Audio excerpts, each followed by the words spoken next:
Good afternoon, everyone. I'm Marty Cady, the managing editor for policy at Politico.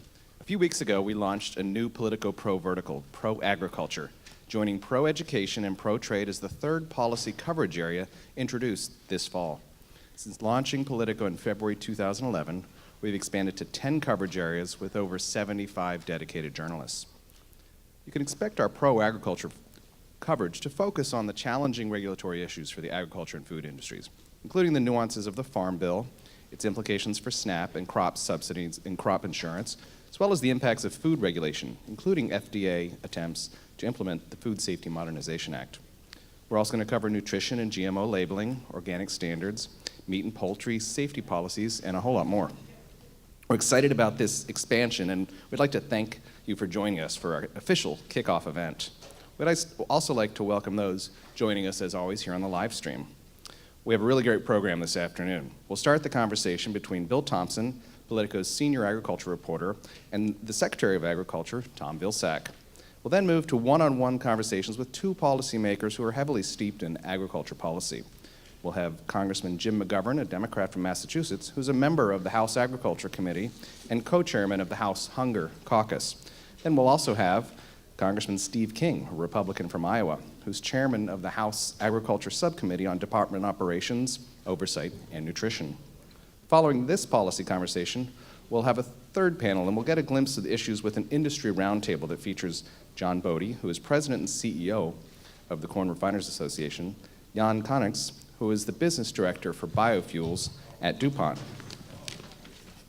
That panel also includes Dale Moore, who is the executive director for public policy at the American Farm Bureau Federation, and Doug Peterson, who's president of the Minnesota Farmers Union. Before we get started, I'd like to say thank you to our sponsor, Fuels America, for their partnership with us on the Pro Ag Launch event. Fuels America is a coalition of more than 24 companies from across the renewable fuel sector, from biotech to farmers, all united in pursuing one goal, protecting the renewable fuel standard. With that, I'm delighted to introduce Jim Miller, who is the Vice President and Chief Economist of Growth Energy, a Fuels America member, and he's going to give a few remarks. Jim?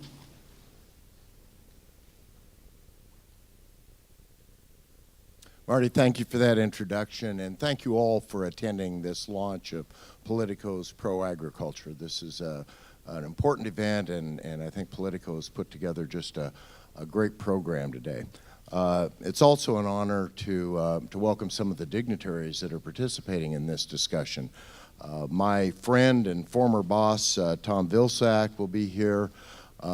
Secretary Vilsack has done a great job, whether he's in the cabinet room at the White House, traveling across the United States or around the world, in being kind of the advocate-in-chief for American agriculture. So I think it's great to kick off this discussion with him. We have Congressman Steve King from Iowa and Congressman Jim McGovern from Massachusetts. It's great that they were able to participate in this. And then our panel of experts that have, I don't know, maybe 1,000 years of experience in agriculture and energy policy. Actually, I think that 1,000 years just Dale Moore. We'll add on a few more.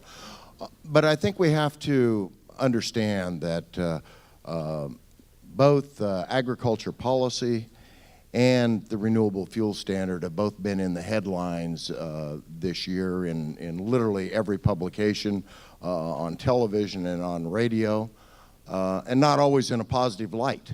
And yet, American agriculture and the renewable fuels industry are effectively joined at the hip. We exist because of farmers in this country, and we'd like to believe that we're making significant contributions to the success of rural America. So it's appropriate, I think, to have an agriculture discussion and an energy discussion simultaneously as these policies continue to be at the forefront. It's also, I think, time now for the Congress of the United States to finally pass a farm bill. And I think it's time for Congress to stand up and maintain the renewable fuel standard to continue to provide consumers in this country a choice of products and a choice of prices at the pump, while we continue to reduce greenhouse gases, stimulate the economy with more jobs and innovation, and reduce our dependence on imported oil. So these are all vital discussions in the public policy realm that are important to Americans, whether you're in rural America or whether you're cousins of those in rural America and reside in our cities and suburbs. American agriculture, often overlooked, is an important element in the economic success of this country. So Marty, congratulations and thank you for the opportunity to be part of this event. Jim, Fuels America, thank you once again for your partnership. A few notes before we get our panel started. You can join us on Twitter. We always have a unique hashtag for these conversations. Today it's hashtag ProAg. Our moderators will be fielding questions via Twitter, and they'll take a look at their the Twitter feed up here and maybe answer some of your questions if you're watching on the live stream or in the audience. With that, I'd like to welcome Politico's Bill Thompson and Secretary Tom Vilsack to the stage. Thanks.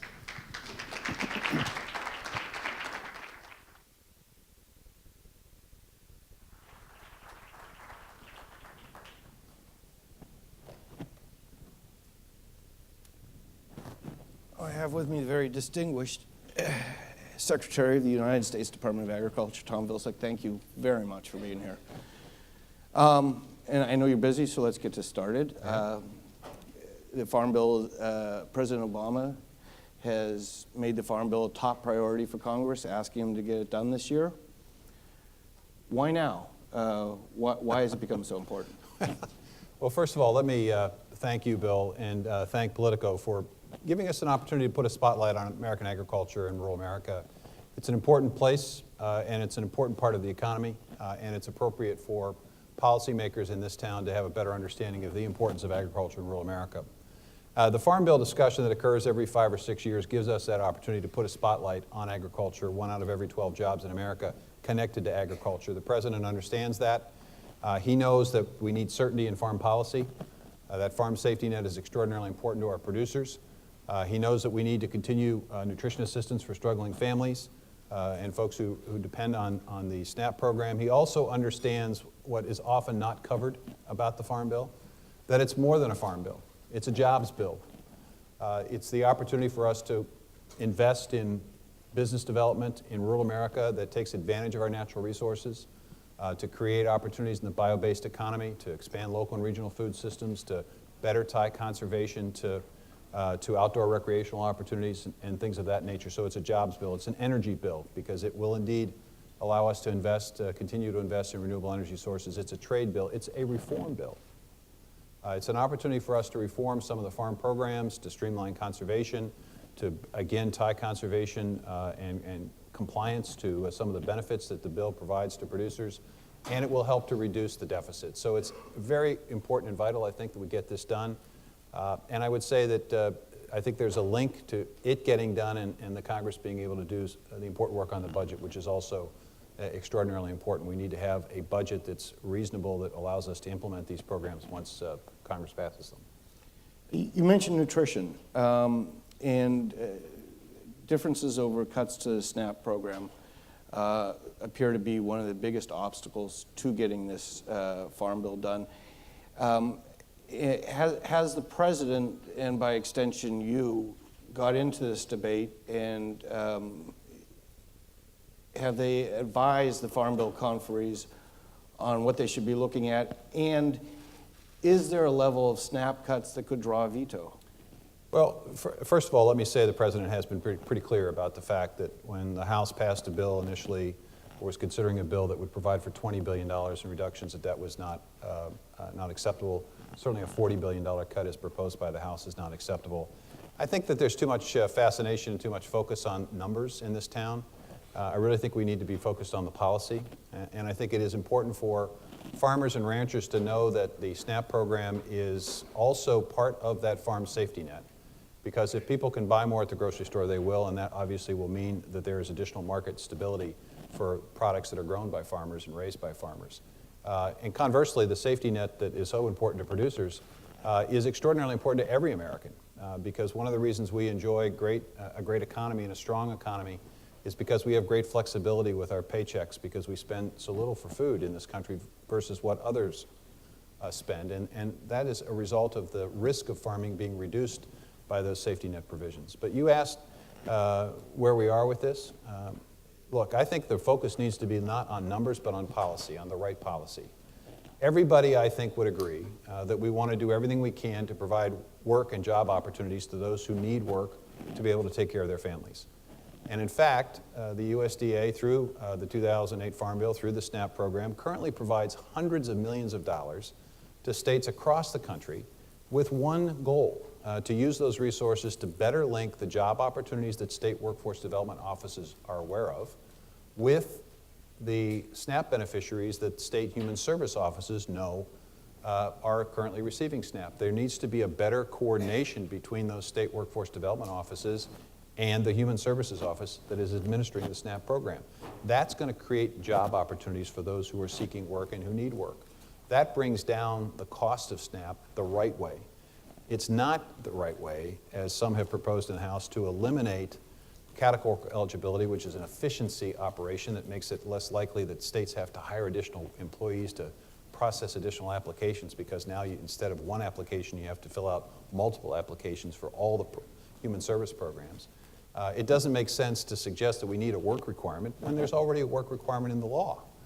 If you're able-bodied, if you have no dependent, the current law is that you get 3 months of benefits every 36 months unless you are working or unless you are engaged in employment or school program. Well, that's already the law. The reason why we're talking about this is because state governors and legislatures across the country during the Great Recession utilized the waiver opportunity that they have in the current law to not require people to live under that very strict standard, because there simply weren't jobs to have. And it's one thing to tell someone to go find a job when the unemployment rate's 10 or 15 or 20%, as it was in some places in America. It just didn't make a lot of sense. That's not what we need to do. What we need to do is really, I think, spend those resources, hold states more accountable for results of those resources. That will allow us to lower the number down the right way. There are probably efficiencies and ways in which we can improve the way in which we administer SNAP, and we should obviously focus on those. And I think if we focused on the right policy, Bill, I think we'd get to a number that would be acceptable, and I think people would understand that we are being sensitive to the need to put folks back to work.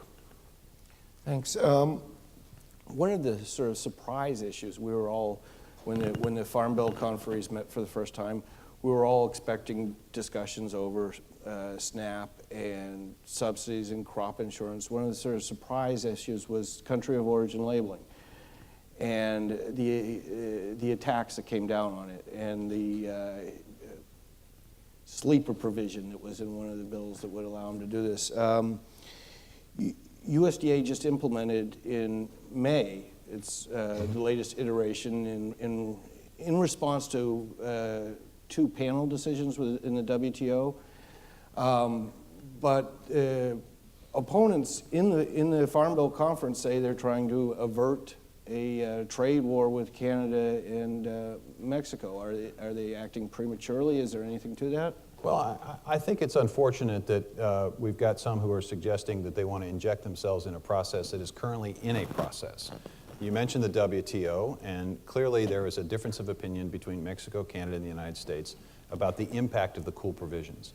We went to the panel. The panel basically said the U.S. has the right to label, but from our perspective, what the panel was suggesting and indicating was that we needed to be more specific about that labeling information. We needed to provide more information, not less information. And so based on that instruction and direction, we went about creating this new approach that gives consumers more information about where their food is coming from, where it's raised, where it's processed, where it's slaughtered, and so forth. We believe that we have complied with the panel's request, and that's why we want the process to go through to be able to determine that, in fact, we complied with the WTO requirements. Congress injecting itself now will send a signal, I think, and an inappropriate signal, that every time there's a discussion or a trade discussion, that all folks need to do is run to Congress and get rules changed in the middle of the game. I think we need to let this game play out. I think we've done the right thing. I think we're providing consumers information, and based on that, I think it ought to be allowed to run its course. And it's not something that the cool provisions that are in one of the bills, it's not something that we support.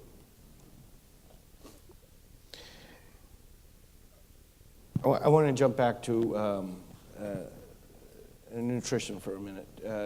In one of the bills, the House bill, they're proposing that the nutrition title be authorized only 2 years earlier, would run out 2 years early. What is the date? It seems benign. The rest of the Farm Bill goes for 5 years. That one only goes for 3 years. What is the danger in that, if there is one? No farmer in America should think that that's benign, because basically what that will mean is it will be highly unlikely that we will have farm bills in the future. I mean, you have to understand the math of farming, which is that if you take the most liberal definition of who a farmer is in this country, someone who produces at least $1,000 worth of product, that is roughly 2.3 million people based on the last census. That's less than 1% of America's population. If you focus on those who are in commercial-sized operations who produce 85% of what we consume in this country, that's about 200,000 to 300,000 producers. That's 1/10 of 1%. And if you focus on the folks who are producing 50% of what we grow and raise, that's 33,000 farming operations. That's 1/100 of 1%. I mean, the reality is you got 99% of America that is not farming and is many generations, in all likelihood, removed from anyone who has been or is in the farming business.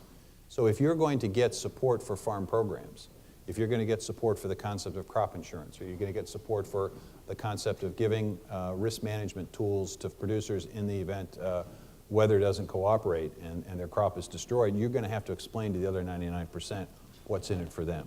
You can do it two ways. You can explain the important role that agriculture plays in America. We're a food secure nation. We're more secure from a national security perspective because we produce everything we need to feed ourselves. We don't have to really rely on anyone. That is overlooked aspect and positive aspect of agriculture. I mentioned the fact that we have this extraordinary flexibility with our paychecks because agriculture is efficient.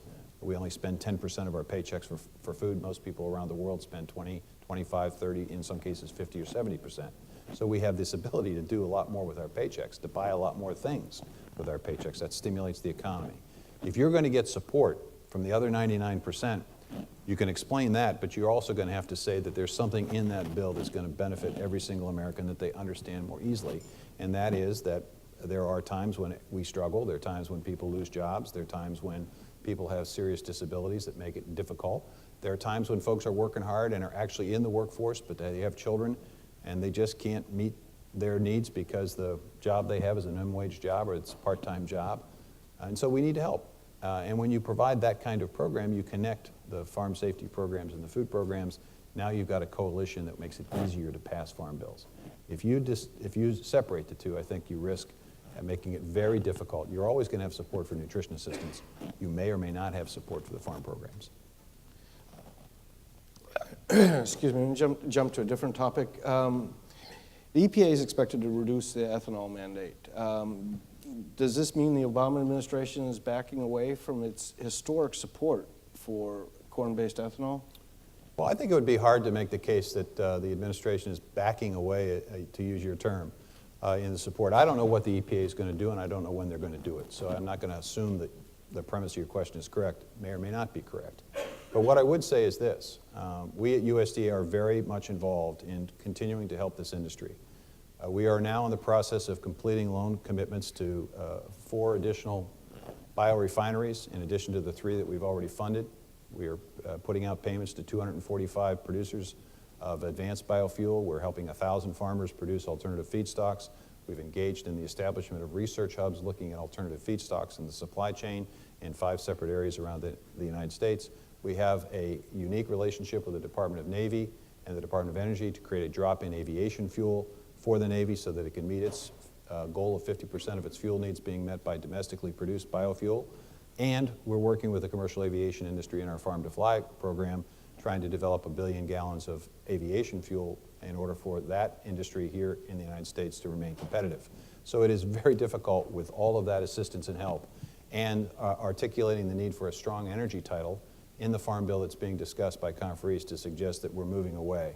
What I will say about renewable fuel is that we need to be more aggressive, and when I say we, I mean the industry, USDA, in encouraging greater distribution of higher blends of ethanol.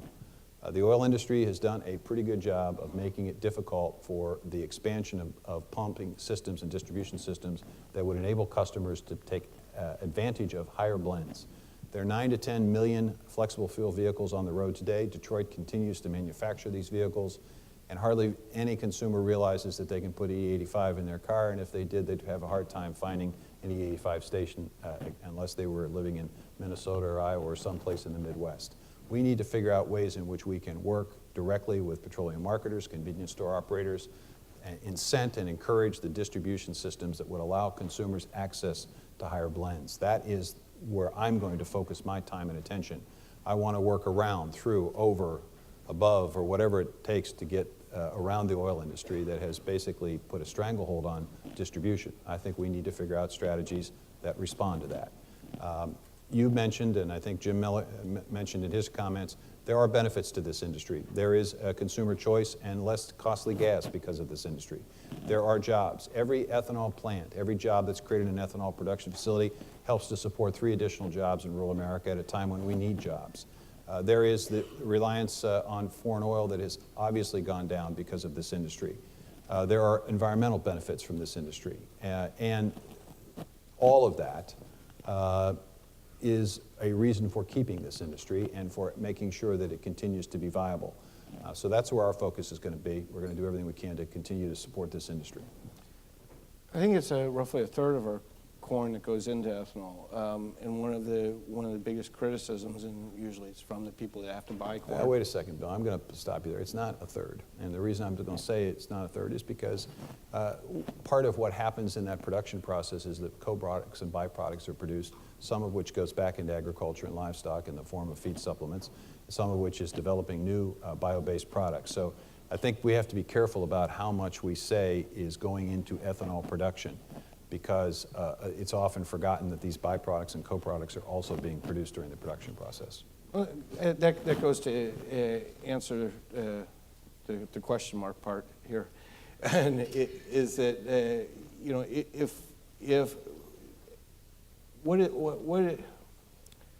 see, you ruined my question. One of the biggest criticisms is that food prices go up. And because there's talk of a potential reduction in the mandate, there's also talk that food prices could go down as a result. You know, first of all, you start with the fact that farmers, the producers of this corn, get about 15 cents of every food dollar. So no matter what you're doing, you're not going to impact and affect food prices just from that very fact, okay? We did a study of this a number of years ago when we had the last set of issues involving the renewable fuel industry, and we determined that it contributed somewhere between 3 and 4% of an increase, not 3 to 4% of the cost of food, 3 to 4% of the increase. And the increase historically is somewhere in the neighborhood of 3 to 4% annually. So the impact on food prices is minimal at best. And it fails to recognize what's happened in corn production, the ability of our producers to become extraordinarily more productive. You know, I talked to farmers when I started practicing law in 1975 in a small town. They were planting, 16 to, maybe 20,000 seeds per acre. Today, you routinely hear farmers talking about 32,000 seeds per acre, 40,000 seeds per acre, and some are projecting potentially up to 60,000 seeds per acre. And so the efficiency, the effectiveness, and the productivity of American agriculture is often not focused on in the context of this discussion about corn and the use of corn and food prices. Honestly, we had a terrible drought last year. We still had a relatively, well, actually in the face of the drought, we had an extraordinary crop because of the tremendous work of American farmers. You didn't see food prices go up hardly at all. So, I mean, it just is not correct to suggest that there's a correlation. Well, there is a correlation, though, between ethanol and jobs, and ethanol and environmental benefits, and ethanol and more stable, secure farm incomes for farmers. And that's why I feel strongly about this. And let me be personal about this, Bill.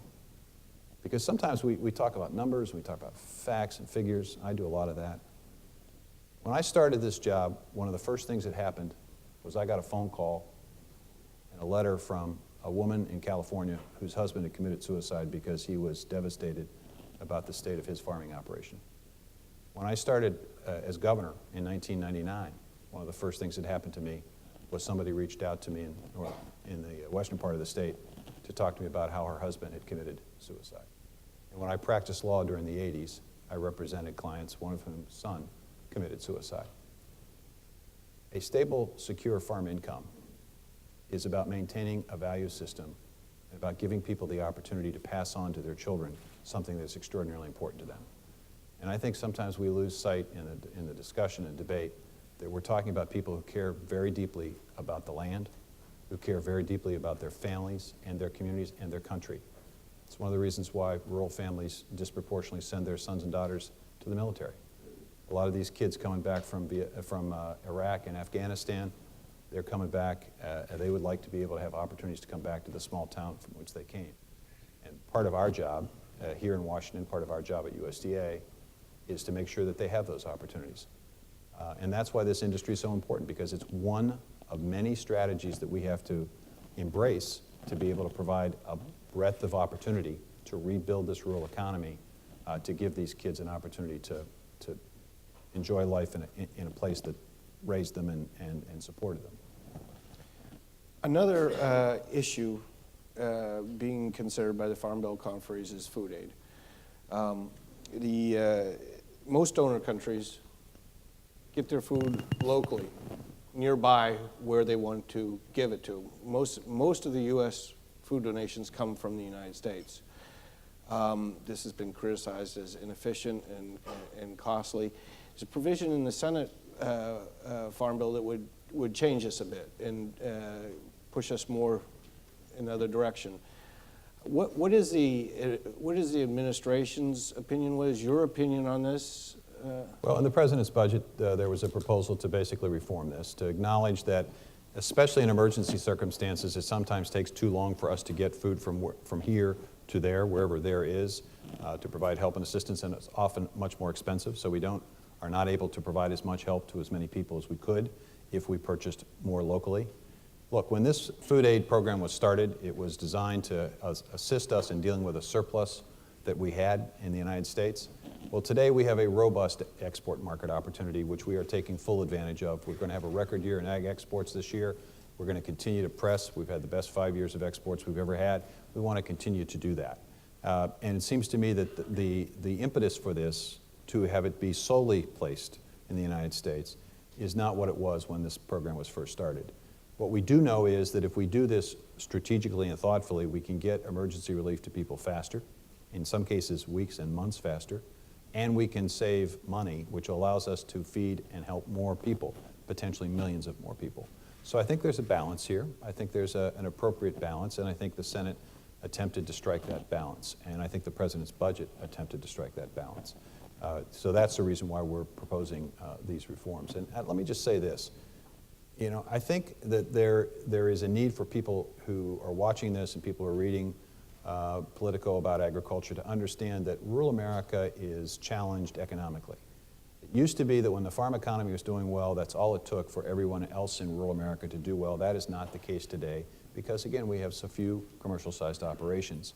So we have to create a new opportunity, a revitalized rural economy that is not just dependent on production, agriculture, and exports, not just dependent on the renewable fuel industry, but embraces local and regional food systems and direct-to-consumer sales opportunities, that embraces conservation and the ability to invest and track private sector investment through ecosystem markets with conservation results being used by regulated industries to satisfy their regulatory responsibilities, and by this bio-based economy that we need to extend beyond just fuel and renewable energy to biochemicals, biopolymers, biofabrics, and fibers, creating new manufacturing opportunities. And that's really why it's important to get this Farm Bill done, because it creates not just the safety net important, not just the help and assistance for struggling families, but the opportunity for us to fund this new revitalized framework that will bring opportunity back to rural America. I got about a minute left, and I want to ask you one quick question. Well, if you were a betting man, are we going to get a Farm Bill this year? And if we don't, is there a danger we could never have a Farm Bill again? This has gone on for 2 years now. Well, let me say, first and foremost, if we don't get a bill, there are obviously serious consequences, whether it's the Brazilian ability to retaliate under their WTO case involving cotton and the impact that that could have on intellectual property protections in this country, which are severe, or it's retriggering agricultural permanent law, which could result in significantly higher commodity prices and consumer prices and shortages. That's an unacceptable reality that could occur if we don't get our job done. It's time to get this done. Look, there are lots of benefits and lots of reasons why we need to get it done. And I believe one reason is because of the reforms that are involved in this bill will allow us to also begin to reduce the deficit. That may become extraordinarily important as folks try to fashion a budget for the remainder of fiscal year 2014. They need savings, and the reality is you're not going to get savings from the discretionary part of the federal budget. That's already been hit hard. It doesn't seem like there's an appetite to discuss Medicare, Medicaid, Social Security, or tax increases. So you look at mandatory programs within the Farm Bill as a place where there could be savings, which could allow you not only to get a Farm Bill, but also a budget. Based on that, I'm hopeful that we get a budget and a Farm Bill. Those are two of three things we need in agriculture and rural America. We also need comprehensive immigration reform. Thank you, sir. Thanks, Bill. I really appreciate it. Thank you.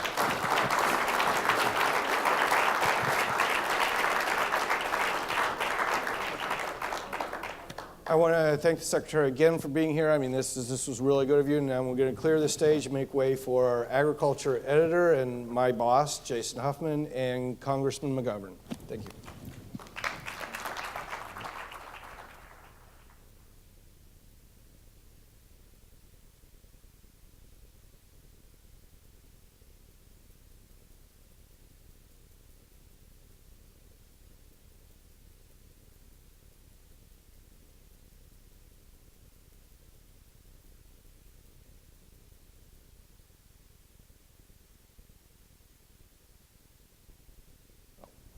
Get started? I'm ready. Okay.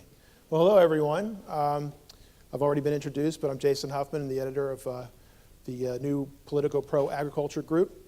And it's probably one of the two best jobs in Washington. I think Mike Allen, the editor of Playbooks, probably has the best job in Washington.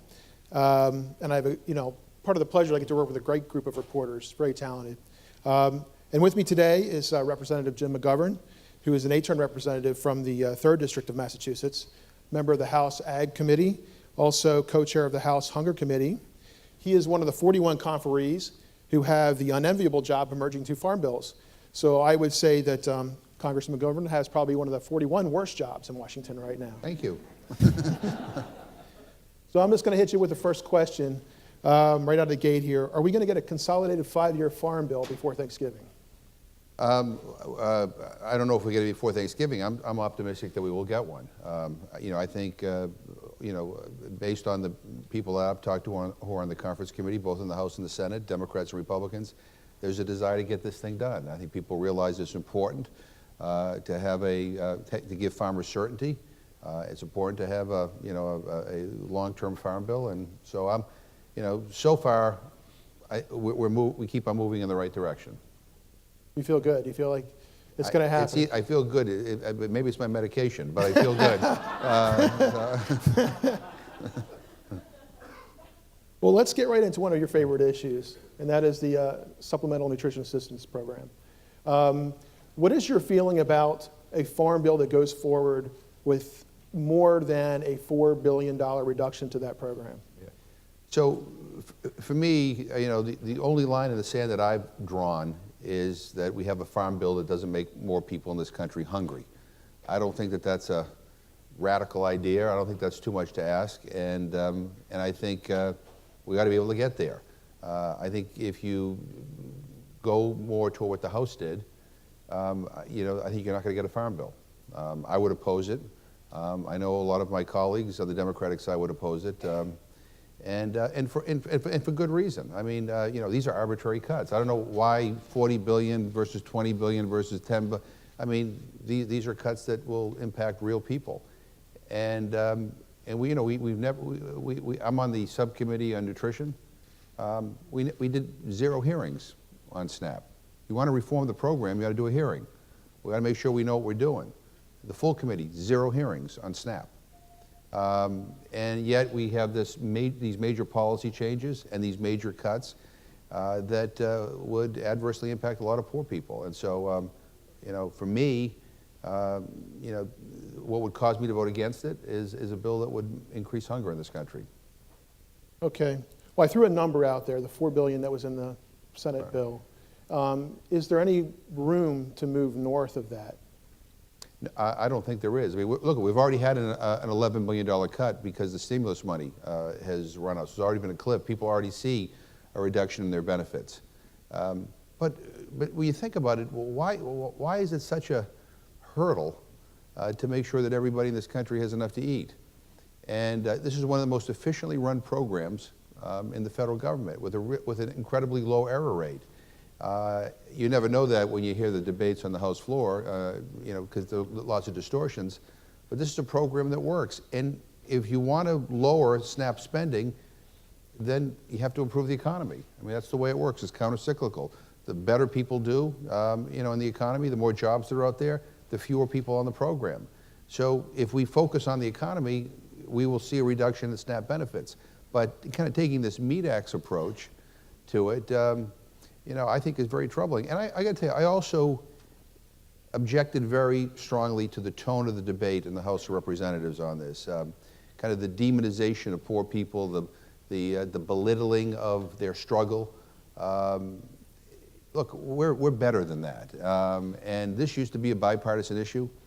George McGovern and Bob Dole championed all the great anti-hunger initiatives that almost ended hunger in the 1970s. We ought to go back to that bipartisan tradition. And is the SNAP program perfect? No. Can there be reforms? Certainly. I mean, there's no such thing as a perfect anything. But let's do this thoughtfully and make sure we understand what we're doing. And let's not look at SNAP as an ATM machine to try to, you know, balance the budget. Hunger is a real problem in this country. 50 million people, 17 million kids.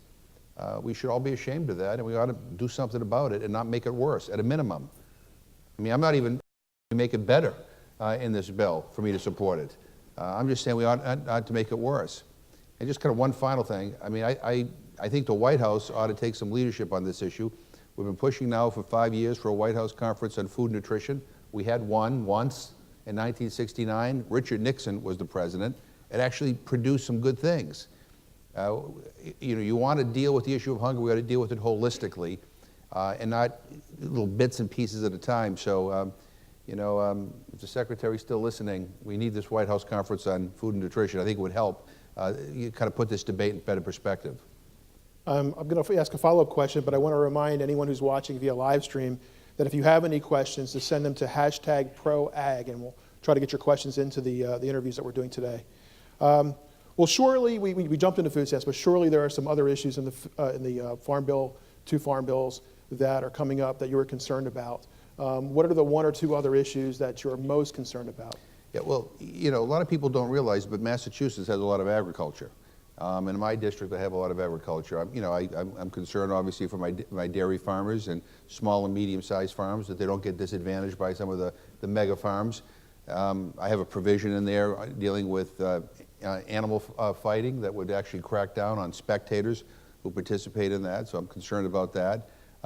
You know, if I were to be in charge of the whole thing, I mean, I would take a harder look at crop insurance and really some of the subsidies that we provide that tend to enforce bad habits and unhealthy habits over good habits. But having said all of that, look, this is a give and take. It always has been. And so, you know, I'm not looking for a perfect bill from Jim McGovern's perspective.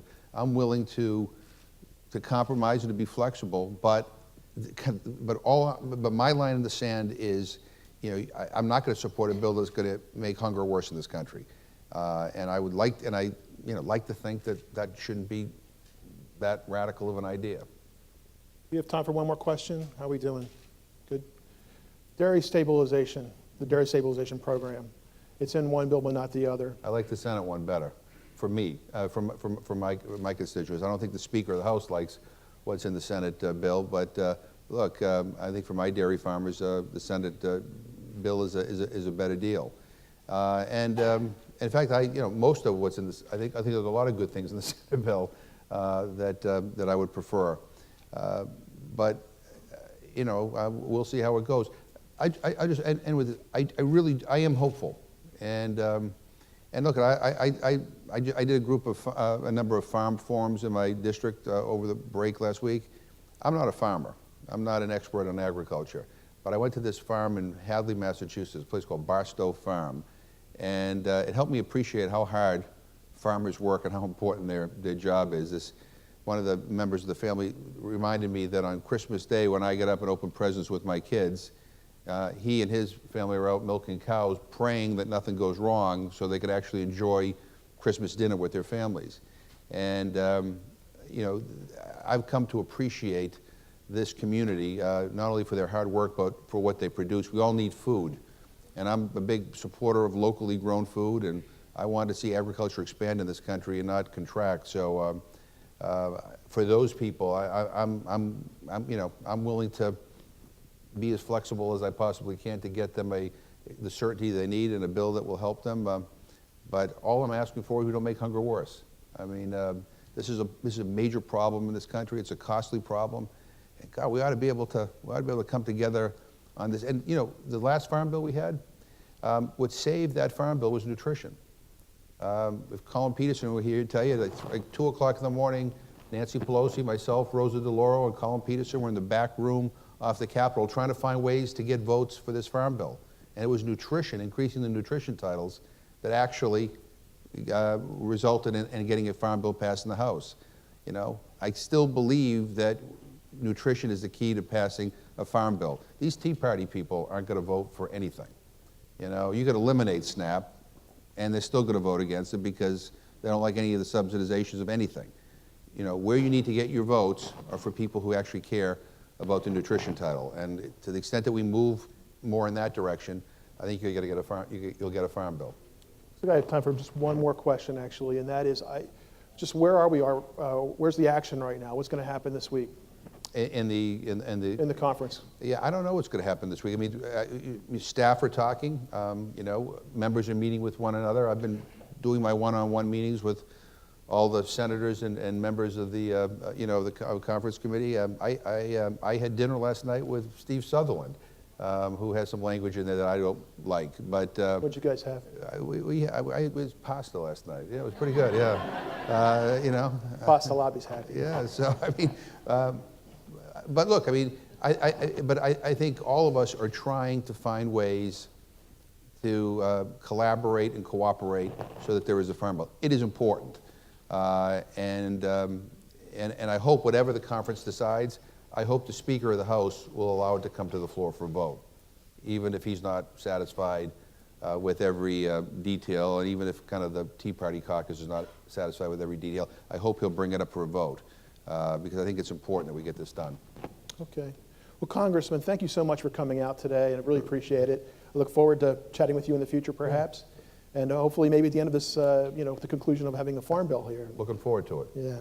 All right. Well, I'd like to now welcome Politico's. I'd like to now welcome Politico's Tarina Party and Congressman Steve King to the stage.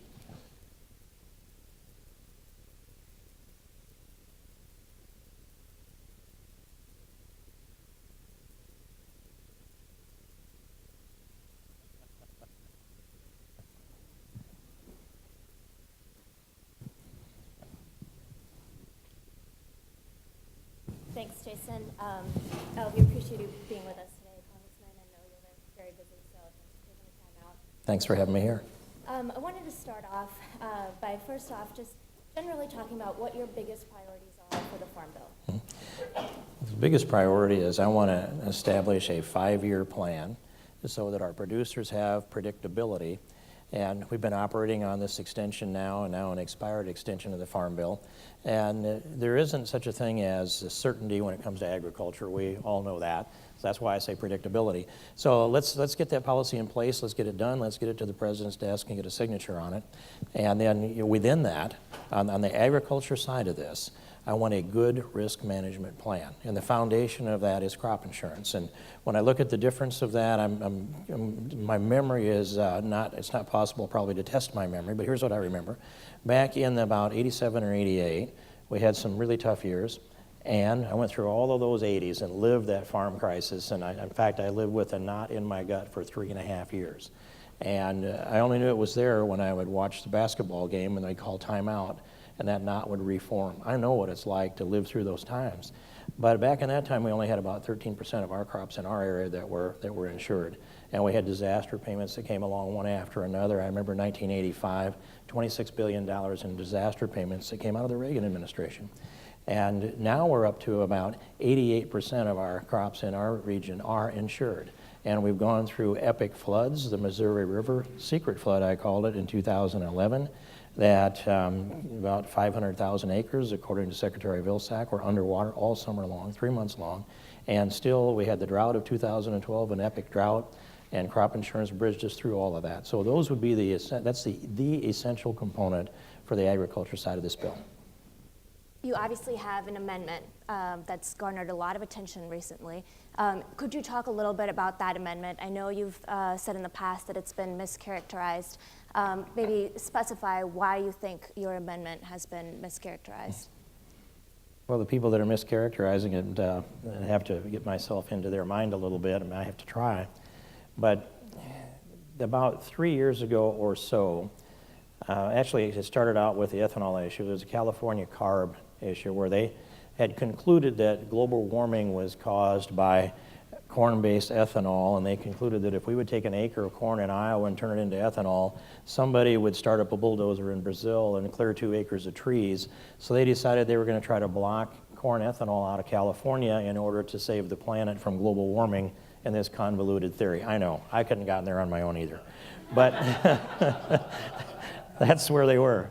And I looked at that and I thought, can they tell the difference between a gallon of ethanol that arrives at California's border that's made from corn versus a gallon of ethanol from sugar? And the answer is no.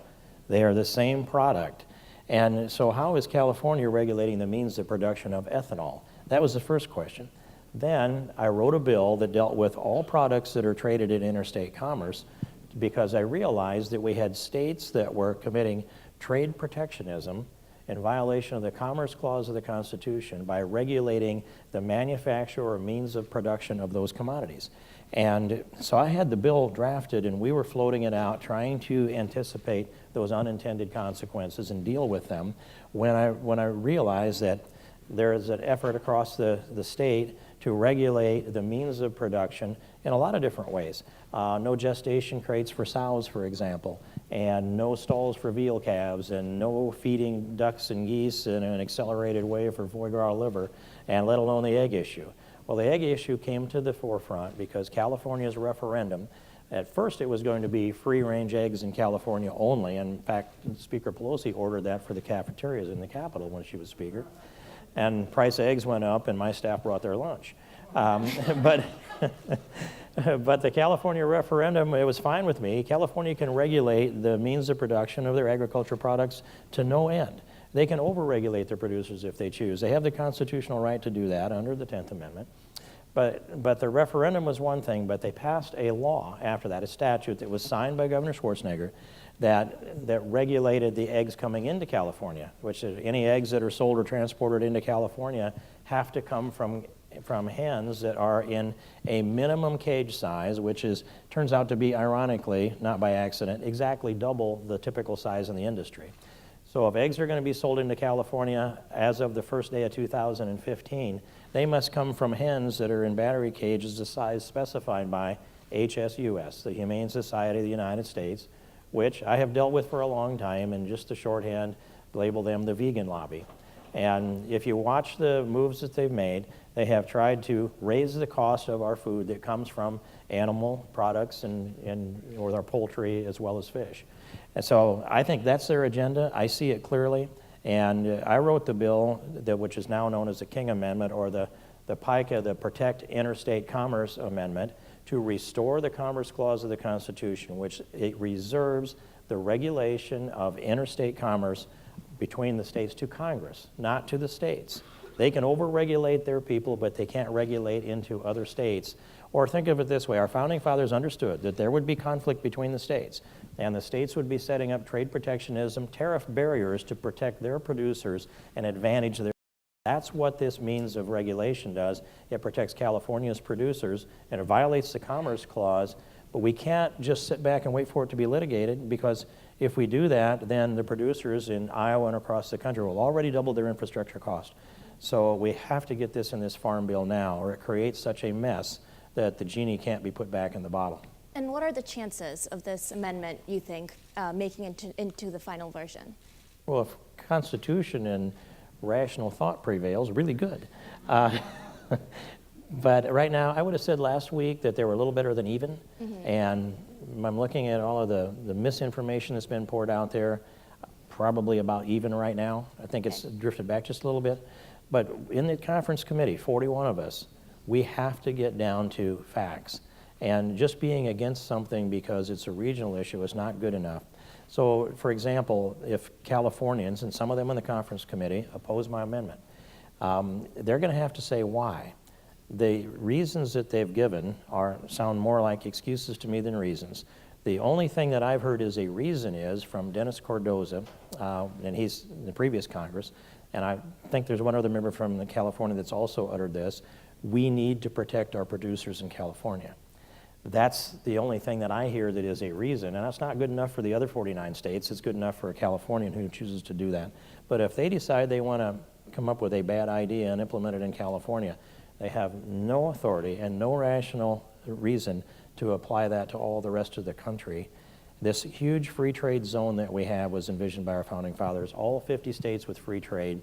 Can't do that if we allow the states to regulate the means of production and protect their producers. Are there members of your party, though, that are on the conference committee as well, who are willing to stand with you and push for this amendment? Everyone but one in the House side that are on the conference committee stand with me on this amendment, at least with regard to the recorded votes that we have. It's passed by voice a year ago, and it's passed by voice also out of committee in this year. But there was a procedural vote that measured, and all but one Republican were with me on that amendment, on that vote. Have you heard anything from the principals on the committee in terms of whether this can make it in? Are there other members of your party pushing for it in the same way that you have been? Well, certainly it's my amendment, so I need to be pushing it harder than anyone else. But no, they're pushing for it, and they're solid. And as I walk around and talk to them, these are little conversations that take place. Now when you look across the floor of the House of Representatives, you see the faces of the people that are conferees. They stand out more than they might have otherwise. And you have those little conversations, embrace each other up. And for example, in the airport in Minneapolis, I crossed paths with a good number of members of Congress, and let's see, 2 of them are conferees. So we had a conversation about the Farm Bill, and that's something about how the dynamics of this works, trying to move towards a conclusion with the full conference report by conferees having conversations 1, 2, 3 at a time, helping to shape our ideas. I'm sure another topic that's been part of those discussions has been food stamps and cuts to the SNAP program. Attorney, for just a second, could I just, Yeah. I just want to go back. Something I Sure. didn't address on this amendment was this, that there's been an allegation that my amendment could, not will, but could nullify as many as 176 state laws. Not true. We have vetted this thing for a year and a half. We can only find one that we're confident of, and that's California's, which is only the regulation of out-of-state producers. There looks like there's one that may also be in Michigan that does the same thing as California's. So 2 out of 176, and both of them are unconstitutional. The argument about what it might mean to food safety, you would hear from our states, you'd hear from the USDA, you'd hear from the FDA, or you'd hear from our state veterinarians, our state secretaries of agriculture, if that was an issue. We've vetted all of that. I think we've looked at every possible way at this, and I think the language is solid, it upholds, and I have yet to read an article that has come out from my critics that I thought was wholly true. So there's my answer now. I'm happy to go to your question. I had to get that out of my system. Moving on to food stamps for just a second. Is it possible in the next few weeks, given how many few days are left on the legislative calendar, for the conferees to come up with an agreement on cuts to SNAP? And are House Republicans willing to give in at all? I've looked at this, of all the issues we have that we don't match up between the Senate and the House versions of the bill, line those up like a pyramid. And at the top are the easy ones. And you want to go to work on the easy ones. Anytime you put your list together on what your job is going to be for today or this week, work your list. But I always start with the easy things and check those off because I can do them fast and get them out of the way. It gives me a sense of accomplishment and momentum. And so we start at the easy ones, we work our way into those that are a little harder and a little harder. Staff will take care of some of those at the top, a lot of them actually. Next level, that takes member-to-member conversation, and we have to reach that level of a kind of a consensus. And then when we get down to the hardest one in that pyramid, that last lowest, that's the nutrition piece of this. So at this point, I don't think there's been progress made on nutrition, and I don't know that we should expect that to be the case. If we get everything else done and that gives us the momentum to really focus on nutrition, that might be our best opportunity to come to a resolution. And it could go a couple of different ways. And I know there's been discussion here on this stage about whether or not to separate nutrition from the Farm Bill. We've got the authorization dates for nutrition being 3 years and the ag side of it being 5 years. Those things are things that will be discussed also among the conferees. How does that actually match up? And I do have my concerns also if you separate the ag section from nutrition. Do we ever get a Farm Bill again, especially if we refresh it and call 2013 Farm Bill, if enacted, to be permanent law? Then that takes away some of the incentive to do a Farm Bill. So I want to get down to the nutrition, get everything else resolved, and while that's going on, the closer we get down to nutrition, the more we'll start having those conversations about these solutions. And I know that I have to be a little cautious about what I say because it affects the dynamics of the negotiations that are taking place. Sure. We have time for a Twitter question now. This one, it switches gears a little bit. Obviously, immigration is a big issue for the agriculture industry.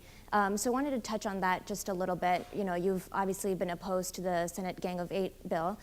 So what type of legislation would you support that also meets the needs of the agriculture industry when it comes to immigration reform? Well, I'm not going to be supporting anything that comes through the House of Representatives under President Obama. And the reason for that is because he's refused to enforce existing law. And I believe it's a constitutional violation. The law says that when ICE, for example, encounters people that are unlawfully present in the United States, they shall, not may, shall be placed into removal proceedings. And the president has rewritten it unconstitutionally in at least 5 different ways, what are known as the Morton memos. And so I tell my colleagues, do you think that you can make an agreement with the president that includes border security, because it has to start with border security and border control, and you think you can make an agreement with him when he won't follow the laws that are clearly on the books? He believes that he can rewrite them.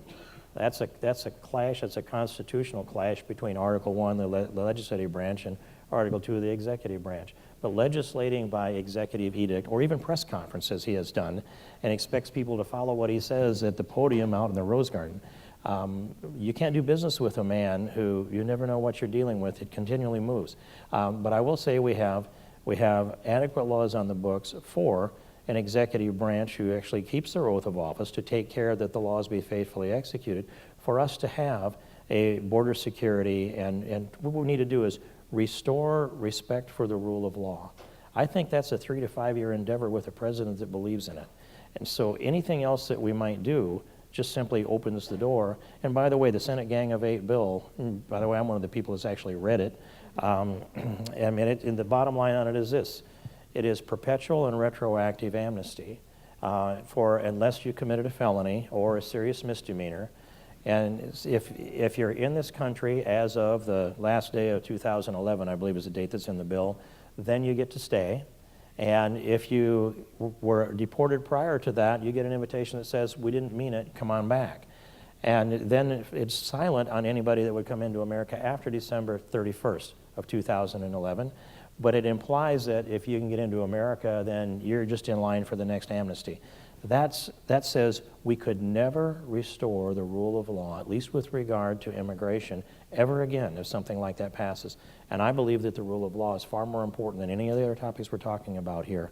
And we'll find a way to get this labor going. I look around my neighborhood, and this is now the harvest essentially, it's down, it's not quite over at my place.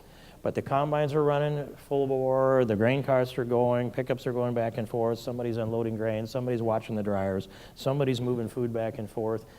We found a way to get all of our harvests done, and our producers will always do that.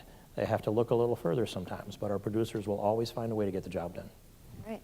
Well, unfortunately, that's all the time we have with you today. Thanks so much for joining us. I'd now like to welcome Politico's Helena Bottomiller-Evich and Bill Thompson with our industry panel. Thank you, Karina. This way? Okay, thanks.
Hey, Bert.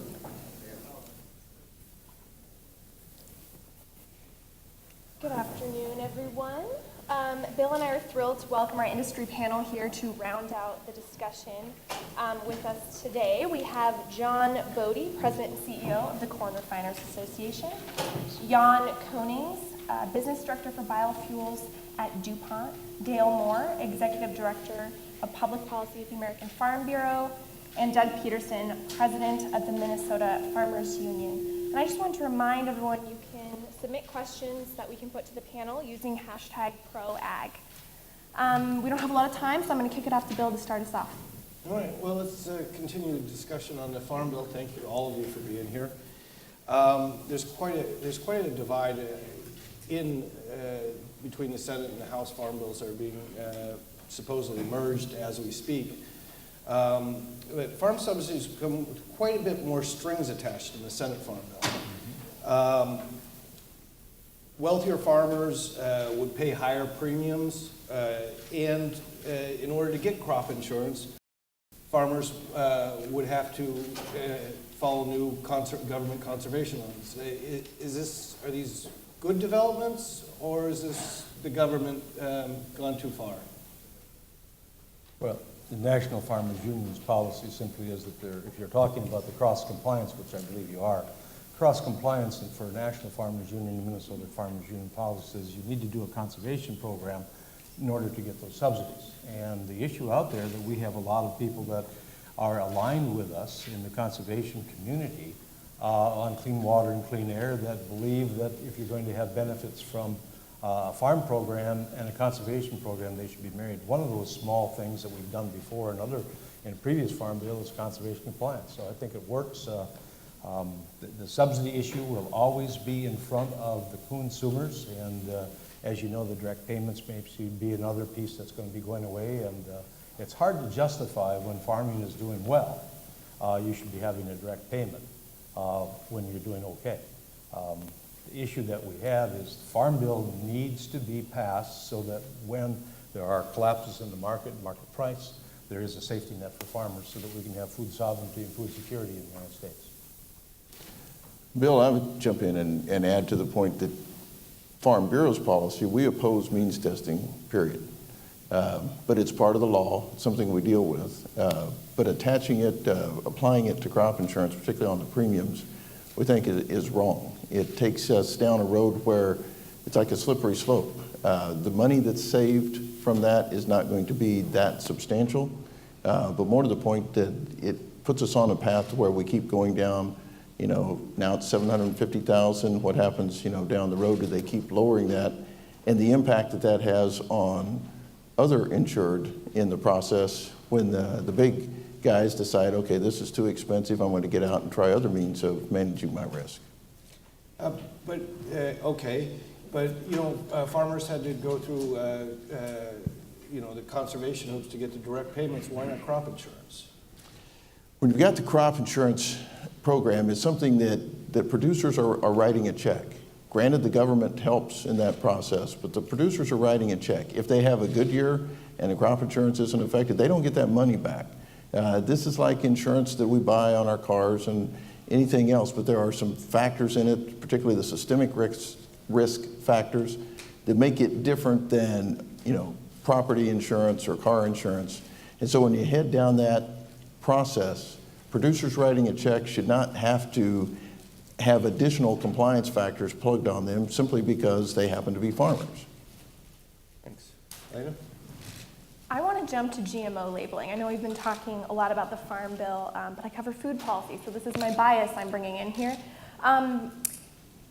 Obviously, we just had a big fight in Washington State. I-522 had a remarkable defeat because polling for, going into it looked like that it might be the first state to pass GMO labeling, no strings attached. There are, I think, almost half the states are considering in some form GMO labeling. I was hoping all the panelists, but especially Jan and John from Corn Refiners and DuPont, could weigh in on where you see this fight going. Are you going to continue to fight state by state? Is there anyone on this panel who thinks GMO labeling is inevitable? Where do you see this going moving forward? And also on corn refiners, I don't know if you've been as publicly involved. I don't know if you have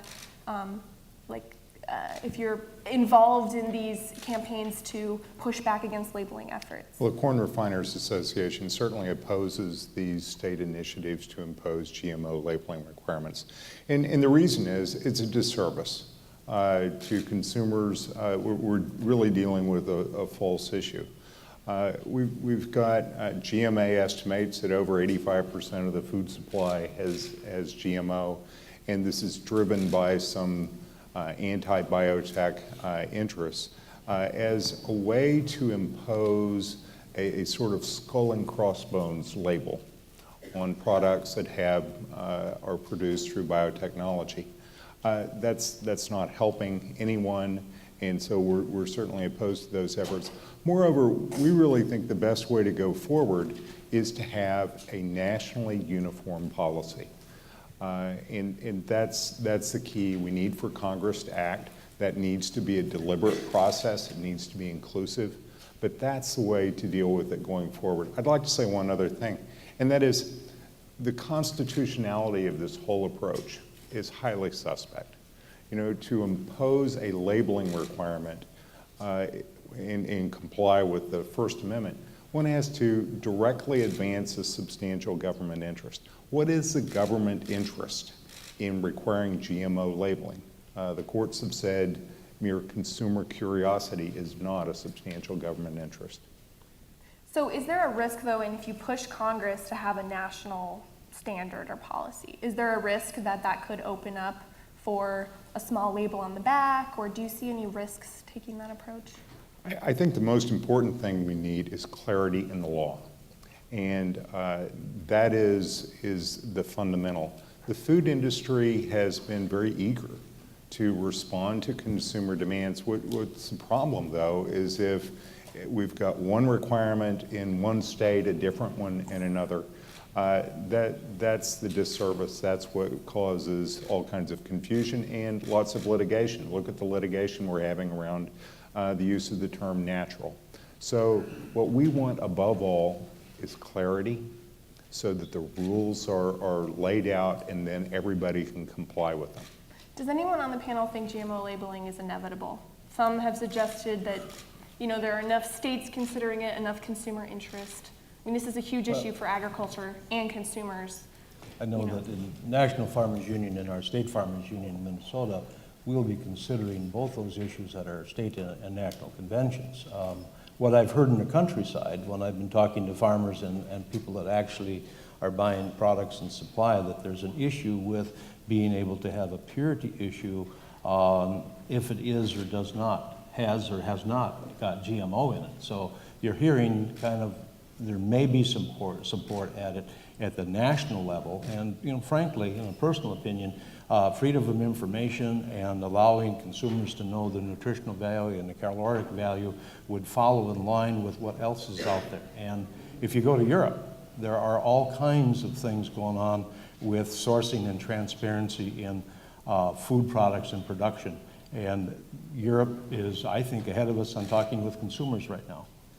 It's also worth pointing out there are millions of farmers using this in something like 28 countries. This is not new technology. This has been very thoroughly tested.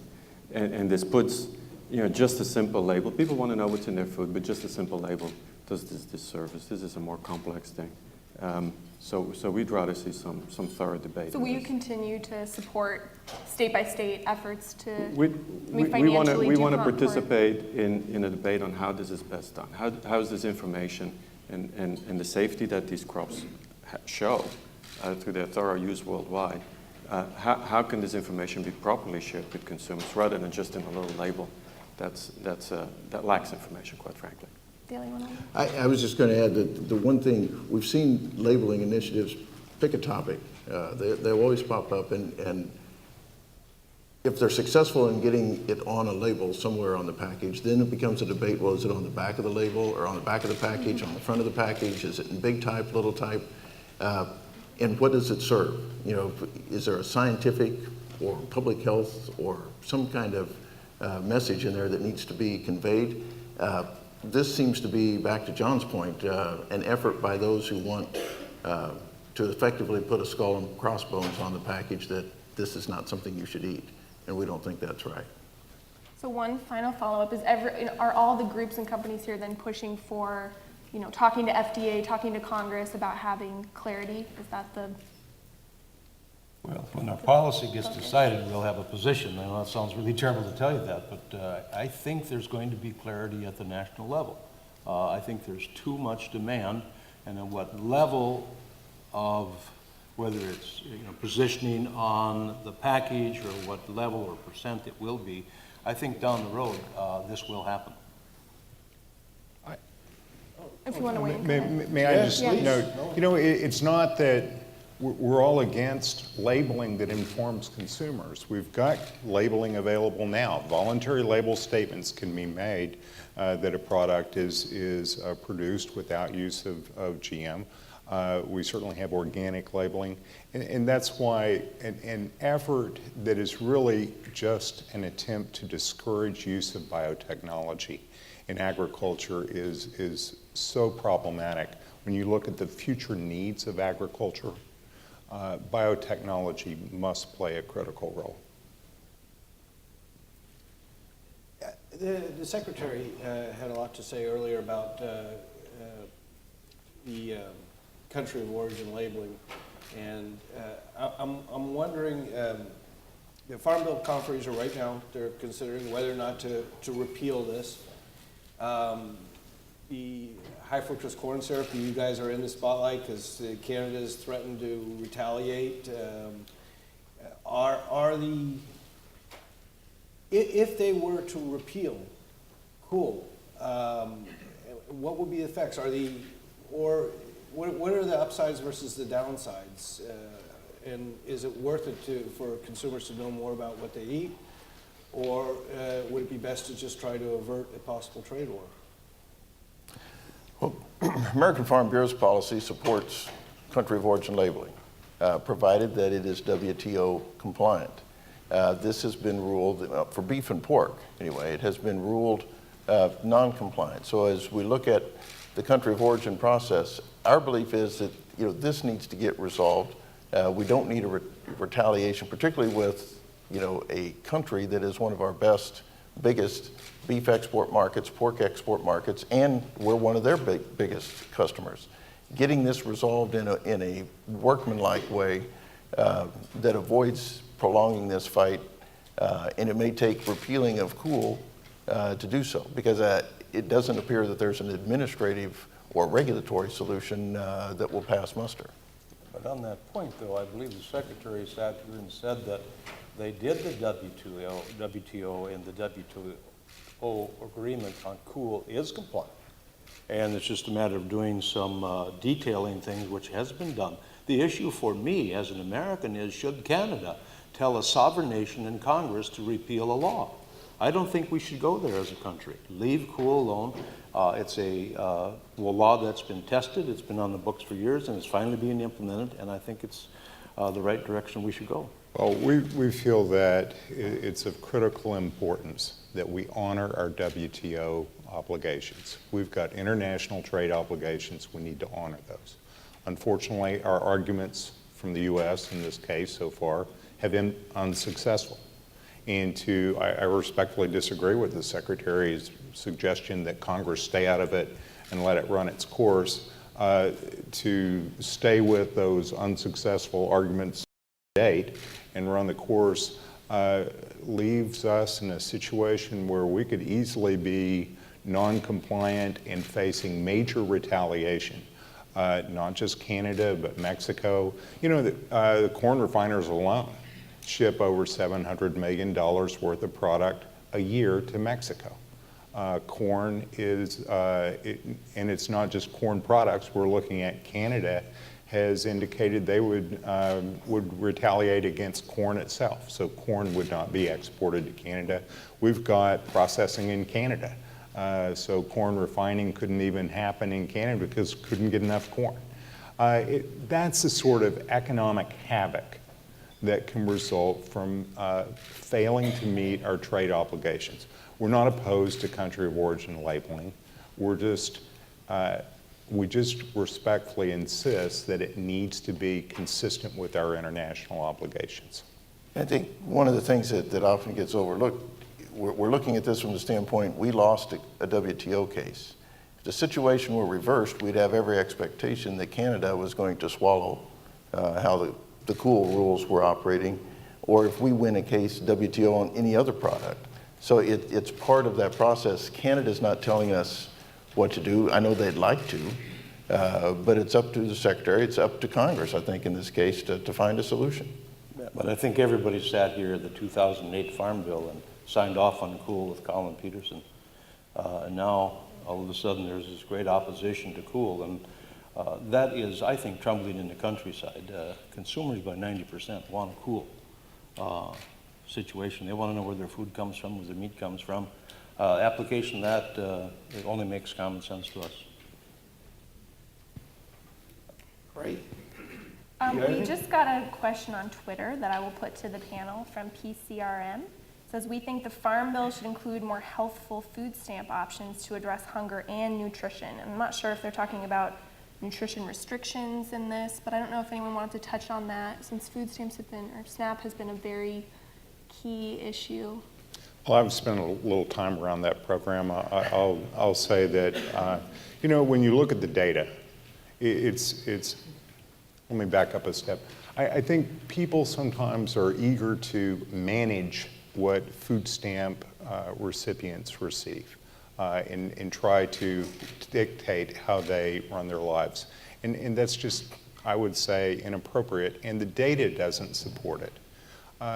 Food stamp recipients eat, on average, about the same way non-food stamp recipients do. We've got an obesity problem in this country, and that's because Americans generally are eating more calories than they're burning. But some sweeping restrictions or trying to manage the rules of the food stamp program that limits choice is not an appropriate or workable approach. I'm not sure the data is current, but it used to be that only about 10%, certainly 10 to 20% only, of food stamp recipients receive the maximum allotment amount, so that everybody else is making additional food purchases with cash, if you will. And so these discussions are really not going to have an effect, and they really promise to complicate the program. Anyone else want to weigh in on that? I mean, I think Go the ahead, flip side of the argument is that, you know, the flip side that you hear people making is, well, this is, you know, taxpayer funded. Does it make sense to, you know, closer to the WIC program, focus on certain foods? I mean, that's the other side of the argument you hear. Well, you know, 1 out of 6 people in rural America are hungry. 1 out of 6 people in urban and suburban people are hungry. Restrictions on food when you're hungry don't make sense. If you want to look at the nutritional values down the road, but what you need to do within this Congress is to have the reform within the SNAP program and streamline how that money gets out to people and how they get food, but make sure that that nutrition program stays with the Farm Bill so that that can be passed, and when we're all up here on this panel, we'll be a lot better and breathe a lot easier. What he said. Oh, so you guys are agreeing? That's good. All right, Bill, do you want? I gotta, this hasn't been addressed by us yet today, and seeing as I've got representatives of 2 of the most esteemed farm groups in the country, one of the divisions in the Farm Bill is dairy support. And so I've got to ask, should the dairy supply management program stay, or should it go? It's in the Senate bill, it's not in the House. This would help dairy farmers, help keep the supply, tamp down supply when needed. And it could be a real divisive issue when it comes to the Farm Bill. Any thoughts on that? Bill, I would say one of the things that is fascinating about the bill that Mr. Peterson put together on dairy, it's the first time in probably, I don't know, 5, 6, 7 farm bills where virtually all of the dairy industry has been centered on a particular concept, and that is the dairy margin insurance. Now, the supply management feature that's in the Senate bill versus the Goodlatte provision that's now part of the House bill, I know in talking to our states across the country, we've got some for the House and some for the Senate in that regard. So that question I'm going to leave for Doug. Well, we don't have, without a Farm Bill, you don't have the MILC, you don't have the issue of being able to address the high input costs, you don't have the ability to insure against those margins, but you need to have price stability. You really do, and then you got to deal with California and their milk marketing order. In other words, to get this country on board in a sensible dairy program that most states can follow.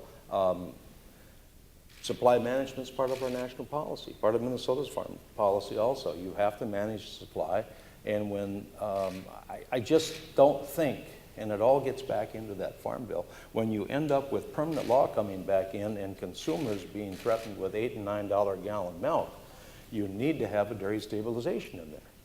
That's the common sense here. Let me put this to Dale, because he was in the administration when he had to prepare for this eventuality before. If there is no Farm Bill, will consumers see their milk prices doubling? They will see the all milk price virtually double. Now, whether that translates exactly into a doubling of what a gallon of milk costs in the grocery store, I don't know that will occur, but it's certainly going to be, $1.50, $2, $2.50 a gallon more, and you're going to see that increase hit, because dairy in permanent law has no supply management feature. It just basically tells the secretary what he will pay for, or it's the price he will set for milk based on the parity formula. But how can USDA, I'm assuming USDA would work to delay this. It wouldn't happen January 1st. Well, ramp up isn't going to happen on milk herds for a while either, so it's going to be delayed in the countryside too. But the more milk that you have out there, the more fluid milk that you flood into the country, who's going to pay for it? Consumers are going to pay for that. And the people that put the poison pill into the House bill, who are philosophically against consumers paying more on any kind of program, they've lost their game, because they're going to pay more because of the increase in milk and the supports. So in other words, if without the supply management program, you're just going to have the margin insurance, and that will keep going and push up milk production? I think so. Okay. Yeah. Bill, I would just add to your question. Yeah. I can't speak for this administration. I can tell you the previous administration would not work to delay, but it would take a while to get all the work done necessary to implement such a program. A lot of paperwork would need to be done. I would say so, yes. Okay, so John, you briefly brought up obesity. We were talking about SNAP, and so I have to, not to pick on corn again, but since I have a corn refiners representative here, another food policy issue we've seen is the, more Americans are looking for corn syrup or high fructose corn syrup on their labels and picking products that don't have it. And so you've seen a lot of a lot of companies move away from using it, and there's been an effort to rebrand using corn sugar. And FDA, I think, rejected that petition. I don't know if that was last year. And now you're in very intense litigation with the sugar industry. I don't know if you wanted to talk about that, and maybe I could get Dale to weigh in on, corn versus sugar. We love all God's There's a commodities. passionate fight going on. Right, I mean, it's a tough line to walk. Anything that's sweet we like, yeah. But I think the reason I mention obesity is because I think there is a broad perception that high fructose corn syrup has uniquely contributed to obesity. You hear a lot of, my own grandmother would, she is aware of corn syrup and maybe not aware of other food policy issues. It has really garnered a lot of attention. If you can't rebrand as corn sugar, do you think there will be a comeback? Will consumers move back? Well, first of all, there are about 3% of the consumers who are making that, they're looking for high fructose corn syrup, and that's influencing their choice. Just about 3%. We've seen a number of brands, several brands actually move away from using high fructose corn syrup and announce it, make a big deal out of it. They labeled their products HFCS free. And what they found was their sales did not go up, their input costs went up substantially, and several of them have switched back. And that was after making a big deal out of the change. And So so do you want what's to give an example really of where that's happened? You don't have to name names. yeah, there are several. Yeah, it is an let me interesting say. point you hear. Well, consumers. look at Hunt's ketchup. There's an example across the board, all the Hunt's ketchups, but they're far from alone. The point is, where is the science? The science tells us that we've got a problem with obesity. It's because of caloric imbalance, and sugars are part of that problem. But HFCS is not a unique part of the problem, because nutritionally, high fructose corn syrup and sugar, table sugar, are nutritionally equivalent. There's not a nutritional difference. So they play an equal role here. The facts are, there's been about a 10-year effort to disparage high fructose corn syrup that's come from the sugar industry. They thought that was how they were going to gain competitive advantage. And they have driven down high fructose corn syrup sales, and they've had some success. My predecessors at the Corn Refiners Association responded to that. They filed a petition with FDA, which had some technical problems, and that was not successful. But that's not a big deal. The bigger point is that these products are nutritionally equivalent. There are very significant cost advantages for high fructose corn syrup over sucrose, and that's playing out in the market, and we're pleased by that. And we look forward to moving forward with this litigation and just letting all the facts come out. Still want to call it corn sugar, though? Because I think it still can be on it is, labels. well, look, what the Corn Refiners Association said and did consistently was make the point that these are sugars made from corn. And whether you use the term corn sugar, that term was used and petitioned for, but it was always presented in the context of these are sugars made from corn. So there was never, it's always been a consumer education effort. And that's what we want to do. We want to have good, truthful discussion about these products with our consumers. I really wanted to ask you guys, is the ethanol in the farming sector ready for a reduction in the renewable fuel standard? Or are they not there yet and still need it? Well, from Minnesota, we have, and I'm an author of an amendment which basically mandated the 10% rule in Minnesota, right, when I was a former state legislator. So what we have in Minnesota is 9,000 jobs, $9 billion of economy, with a state investment of about $450 million. Now, if I'm a banker here sitting there, I'll take that deal any day. But the issue that we have is when you reduce the statutory percentages, you will throw a pall over the industry. The bankers will go away, the investment will go away, you will lose the research, and if we don't have a farm bill, you're going to lose that research for the second generation of cellulosic, where you have the greater reductions of greenhouse gases.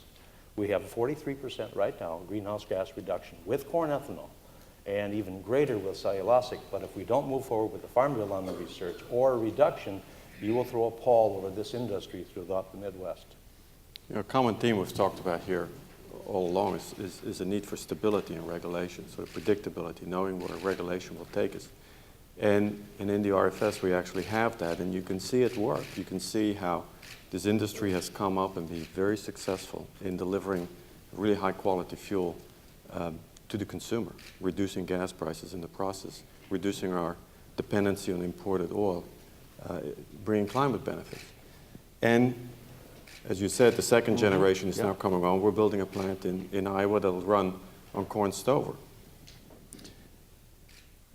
Lack of stability, whether it's a farm bill that's not there or a desire to change a bill that's actually working, causes havoc in industry, and it shies investors away. So it will, you know, the particular issue you're talking about will not stop our plans, will not reduce our resolve to commercialize these advanced cellulosic technologies that we have developed and that we're working on together with farmers who can see the synergy in their operation. But it will shy away investors in the second wave. And it may take the leadership away from the U.S. in this field. The other thing, and I just want to jump in, is the other thing is if you're a consumer today and we have a 10% or a 15% or a 30 or 85 on the blends, ethanol is $1 a gallon cheaper. But if you translate that back to 25 to 35 cents a gallon cheaper, so that consumer per tank, it's $5. That's real money every time you fill up. So $5 on a tank of increased cost to the consumer. Does this country want to go that route? And then pay the costs of the increased greenhouse gases with gasoline? I don't think that's a choice that is very logical for the EPA. And then how much cheaper does it become when you start making ethanol from the leftovers of a cornfield, the leaves and the husks? You know, how far away from there of becoming a nation like you know, the movie where they put the trash in the time machine? It's a very new industry, right? If we compare it to the oil industry, this is just starting, and this industry will become increasingly more efficient and productive. You can see already in corn ethanol the kind of productivity improvements we've seen just in sort of the last 5 to 10 years. Technology has improved, the plants have improved, the operation has improved. Cellulosic ethanol will start up plants next year. There'll be several coming on stream, and we'll see the same improvement that you always see when people start up new processes and further develop solutions into this technology. And I think we can very well develop into a country that can make great use of a competitive advantage that the U.S. has, which is very productive agriculture, and apply that to its energy supply. I'm told we have to wrap up. That's all the time we have. I want to thank the panelists for joining us today and for all of you for joining us, especially those on the live stream who couldn't be here today. Also want to thank Fuels America one final time for making today's event possible, and hope you have a great day and come to the next Pro event. Thank you. Thank you. Thank you.